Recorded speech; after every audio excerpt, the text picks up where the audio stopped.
So the system is completely off right now, and we're going to be bringing it up. The first thing that we're going to do is we're going to turn power on up here.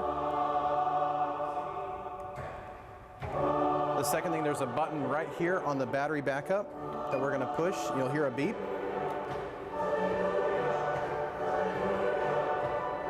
And the way you know that it's turned on is you'll see that things are starting to light up here.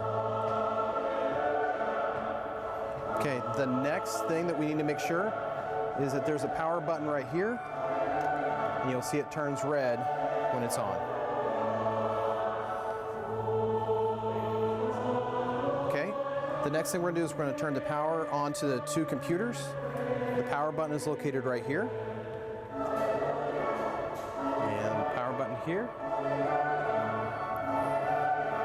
Okay, the next is this is the NEC remote control for the multi-viewer, and we'll push the red button, and that will turn this on from a red light to a blinking light.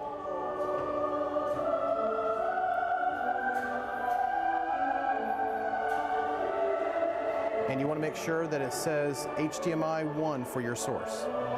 If you needed to change that, how would you change that? Okay, to change it, you're going to go to the HDMI PC.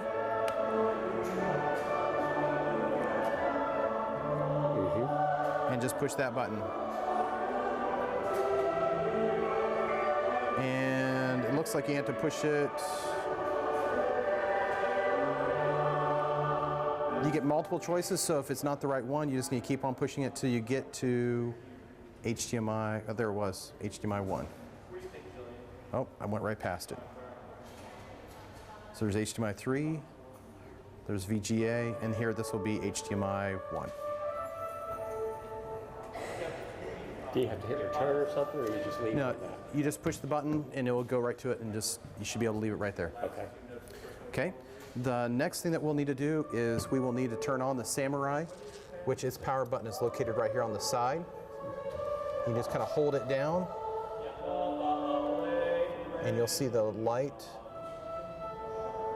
blink and starting to boot up.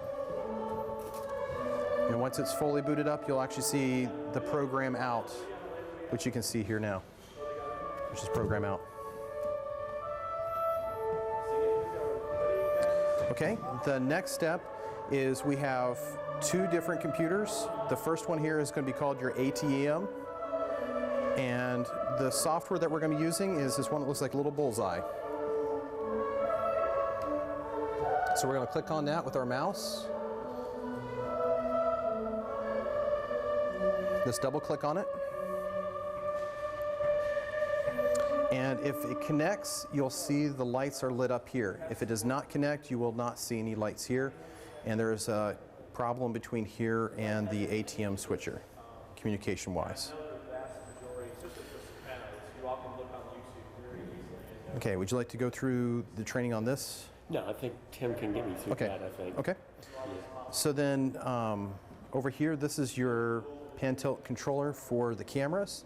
And you can see we've got lights lit for camera 1, camera 2, and camera 3, and that tells you that it's connected to it and you've got connectivity. And if you want to store a preset for camera 1, you're going to hit the store button. You will position your camera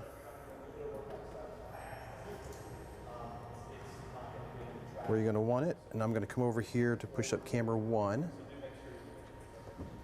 So we can see camera 1 here. This is going to be our preset. And then you just hold down number 1 for about 4 seconds, and it will say stored complete. And then if you want to delete that one, you press the delete button and hold it down for about 4 seconds. It says delete complete, and the light has no longer lit. So we'll go back to store. And now you can see that the light is lit for number 1, having 1 preset. If you go to 2, 2 has already got 5 presets. 3 only has 4 presets right now. Okay, to start your recording on your Samurai for when you want to record an event. You're going to come over here and just touch screen and hit record, and it starts to record. And you can see that it's red lit around the outside of it. Once you're finished with your recording, you hit stop, and then you can hit play, and you'll see your play appear. Oh, we'll hit to select which file. So now it's playing your clip that we just recorded. Okay, let's see, the next thing we need to talk about is over here on this computer, which is going to be your PowerPoint. Okay, so here you can also run the ATM switcher by clicking on the bullseye, or you can select the PowerPoint.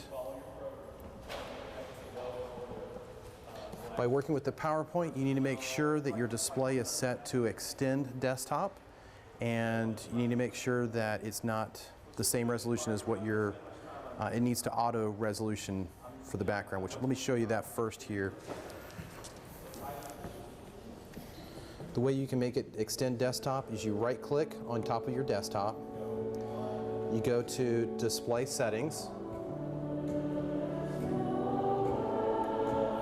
and down here where it says multiple displays, you just need to make sure that this says extend these desktops or displays. And then scroll down and you'll hit apply to make that change go, and then you'll actually say yes or confirm once it's been changed. Okay, once it's been extended desktop, you'll open up PowerPoint. We'll start a blank presentation. You need to go to the Design tab up here. Then come over to your slide size and make sure that you're on 16 by 9.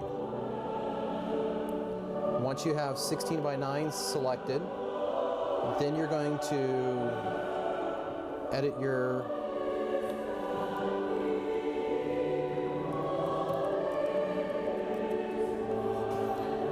text, add your images, your slideshows. Then once you're finished, you're going to want to say save. You can save it on this PC, and we'll save it in the C drive called backgrounds. Okay, once it's been saved, then you can go here to slideshow. Make sure that your monitor is set to monitor to BMD HDMI, which is your Blackmagic HDMI input.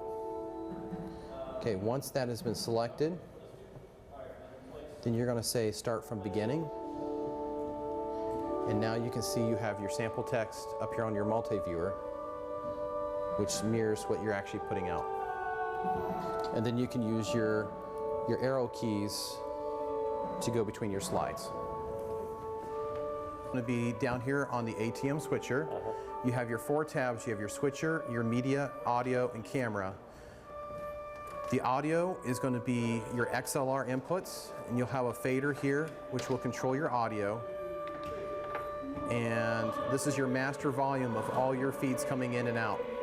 And this is how you'll control the embedded audio on your program out.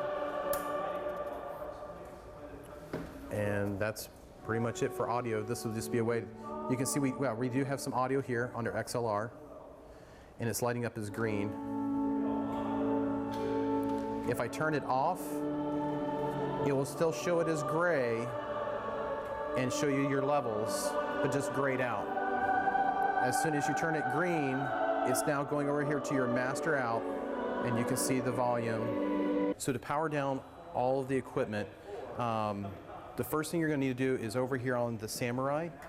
It has a battery backup, and all you have to do is push the button on the side, and it will turn it off. So it's just the opposite of turning it on.